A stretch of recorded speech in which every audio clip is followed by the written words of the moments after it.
नमस्कार। जय हिंद, जय भारत। हमारे देश में दिनांक 22 जनवरी को सन 2024 22 जनवरी के दिन भगवान श्री राम के मंदिर में प्राण प्रतिष्ठा होने जा रही है।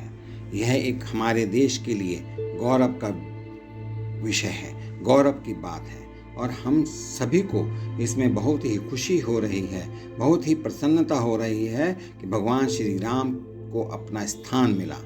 और आज मैं आपके समक्ष यह विषय रखना चाहता हूँ कि वास्तव में प्राण प्रतिष्ठा क्या है, प्राण प्रतिष्ठा कैसे होती है, प्राण प्रतिष्ठा के लिए मूर्ति के लिए यह अनुष्ठान जरूरी क्यों है, और यह भी मैं आपको समक्ष बताना चाहता हूँ कि प्राण प्रतिष्ठा का महत्व क्या है। अयोध्या के श्री राम मंदिर में रामलला की प्राण प्रतिष्ठा का दिन जैसे जैसे करीब आता जा रहा है, खुद स्वयं प्रधानमंत्री नरेंद्र मोदी प्राण प्रतिष्ठा समारोह में शामिल होने के लिए 22 जनवरी को अयोध्या पहुंचेंगे। इससे पहले ही 16 जनवरी से कई अन्य अनुष्ठान शुरू हो जाएंगे। प्राण प्रतिष्ठा का मूल अर्थ भगवान की प्रतिमा को जीवन देना है। इस समारोह में वेदों और पुराणों से लिए गए कई अनुष्ठान शामिल होते हैं। हर अनुष्ठान का अपना अलग ही महत्व है। वैसे ये सवाल दिमाग में उठना जरूरी है, आवश्यक है कि प्राण प्रतिष्ठा में वास्तव में क्या है और ये प्राण प्रतिष्ठा को कैसे किया जाता है। कुछ लोगों के मन में ये विचार भी उठ सकता है कि उपासक अपने इष्ट को प्राण या जीवन कैसे दे सकता है। सभी सवालों के उत्तर में कई अनुष्ठानों में प्रकृति द्वारा निभाई गई मजबूत भूमिका और भक्त व परमात्मा की एक दूसरे पर निर्भरता से जुड़े हैं। धार्मिक आधार पर प्राण प्रतिष्ठा के जरिए, प्राण प्रतिष्ठा के माध्यम से पत्थर की मूर्ति को देवता में बदला जाता है। प्राण प्रतिष्ठा के बाद ही विग्रह में विराजे भगवान अपने भक्तों की प्रार्थना स्वीकार कर वरदान देते हैं। प्राण प्रतिष्ठा के लिए प्रतिमा को कई चरणों से होकर गुजरना पड़ता है। पहले चरण में शोभा यात्रा होती है जो भगवान के समीप क्षेत्र में निकाली जाती है। अयोध्या में श्री रामलला की मूर्ति की शोभा यात्रा 17 जनवरी को निकाली जाएगी। इस दौरान भक्त मूर्ति का स्वागत करते हैं।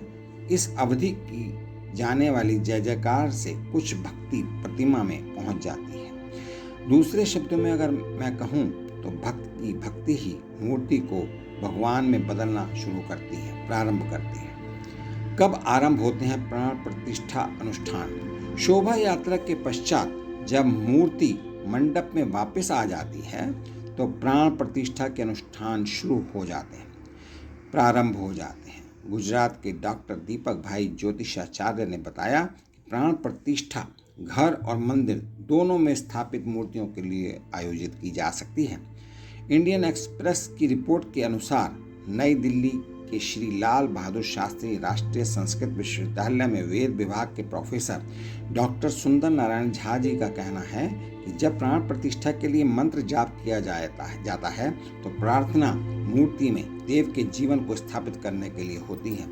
प्राण प्रतिष्ठा के लिए मूर्ति तैयार करने को कई अधिवास आयोजित किए जाते हैं। इनमें मूर्ति को अलग अलग सामग्रियों में डिपोया जाता है। शोभा यात्रा के बाद जब मूर्ति मंडप में वापस आ जाती है तो प्राण प्रतिष्ठा का अनुष्ठान किस प्रकार से प्रारंभ होता है यह मैं आपको बताना चाहता हूँ। किस अधिवास में यह किया जाता है इसके संबंध में भी आप जानें। मूर्ति को एक रात के लिए पानी में रखा जाता है, इसे जलाधिवास कहा जाता है। फिर इसे अनाज में दबाकर रखा जाता है जिसे धान्याधिवास या धान्य अधिवास कहा जाता है। जब कोई मूर्ति बनाई जाती है तो उस पर शिल्पकार के औजारों से चोटें आती हैं। यह अधिवास ऐसी सभी चोटों को ठीक करने के लिए होते हैं। अगर मूर्ति में कोई दोष है या पत्थर अच्छी गुणवत्ता का नहीं है तो इसका पता भी तब चलेगा जब इसे सामग्रियों में डुबोया जाएगा। इसके बाद मूर्ति को अनुष्ठानिक स्नान कराया जाता है, अर्थात जो पवित्र जल से इस मूर्ति को स्नान कराया जाता है। अलग अलग सामग्रियों से उसका अभिषेक होता है। इस संस्कार में 108 प्रकार की सामग्रियां सम्मिलित हो सकती हैं। इनमें पंचामृत, सुगंधित फूल, पत्तियों के रस, गाय के सींगों पर डाला गया पानी, और गन्ने का रस शामिल होता है। अब कैसे खोली जाती है मूर्ति की आंखें?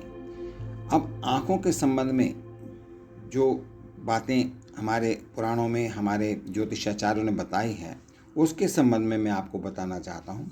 सबसे महत्वपूर्ण समारोह नेत्र मिलन या देवता की आंखें खोलने का होता है। मूर्ति के अनुष्ठानिक स्नान के बाद उसे जगाने का समय आता है। इसमें कई मंत्रों का जाप किया जाता है।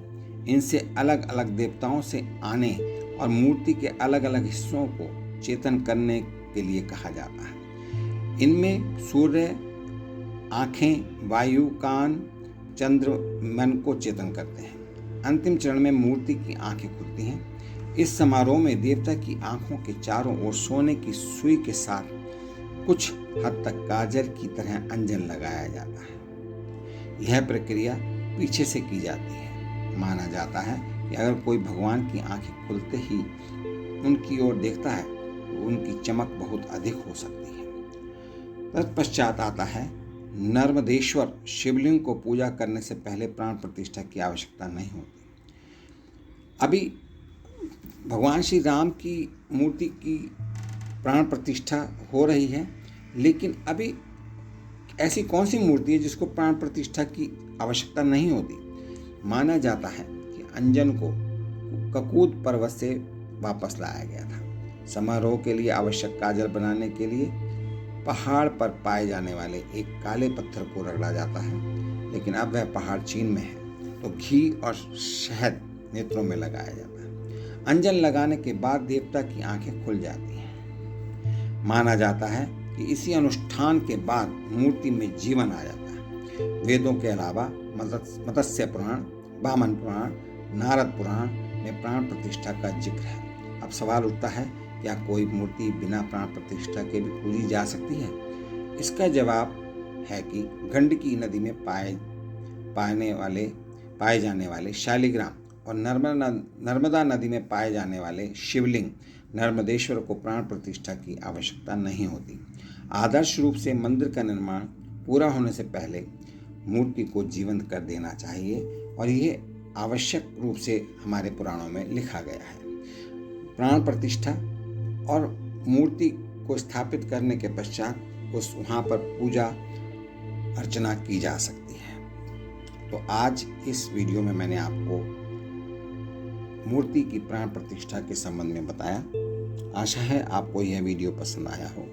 अगर यह वीडियो आपको पसंद आया तो आप प्लीज़ इसको शेयर कीजिए, लाइक कीजिए और चैनल को सब्सक्राइब कीजिए। आप सभी का बहुत बहुत धन्यवाद। नमस्कार। जय हिंद, जय भारत, राम राम।